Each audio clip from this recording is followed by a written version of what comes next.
system was never the problem. Not really. That's just the story we tell ourselves so we can keep pretending there's a fix. That the failures we witness in governance and leadership, in the exercise of power, are failures of design. Capitalism, socialism, communism, pick your poison. Because history has shown us repeatedly that power does not require a specific ideology to become dangerous. But here's the part nobody wants to sit with. The system doesn't save you from bad people, as if tyranny needs a specific ideology. You know, I used to think it mattered. I thought if you just got the right structure, tightened the bolts, swapped out the parts, found the correct ideology, everything would stabilize. Capitalism with guardrails, socialism with accountability, democracy but purified somehow. Doesn't matter. Power doesn't care about your theory. Power is a current, and people, real people, flawed people, hungry people, learn how to ride that current. Some of them get good at it, too good even. If a lunatic learns how to work the levers, the machine doesn't stop them, it amplifies them. The truly unsettling part's realizing how many people are willing to help because they've chosen a side. And once you choose a side, the rules start to blur. You forgive things you would have condemned 5 minutes ago.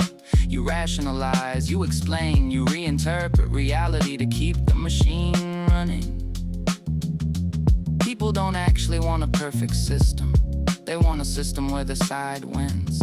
And once that happens, accountability starts to feel a little more optional. So we get stuck back and forth, election after election, scandal after scandal, each side pointing at the other like, see, this is why we need more power.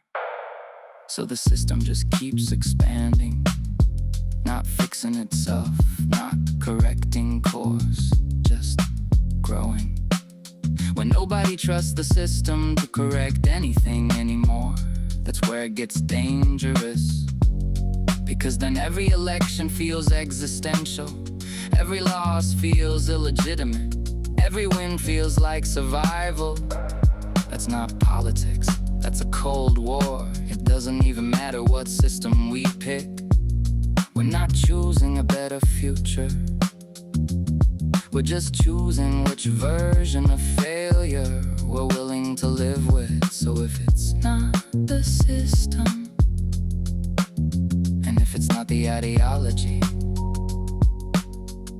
and what the hell is left? Just people. That's it. People with egos, people with fears, people with appetites that don't shut off just because you handed them a better set of rules.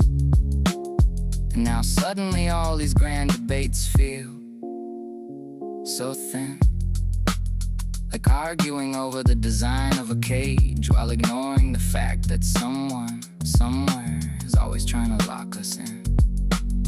And that is where the true responsibility lies, not in the system itself, but in us, in our willingness to question those we agree with, to challenge those who claim to act in our name, to recognize that the erosion of principle rarely announces itself as such.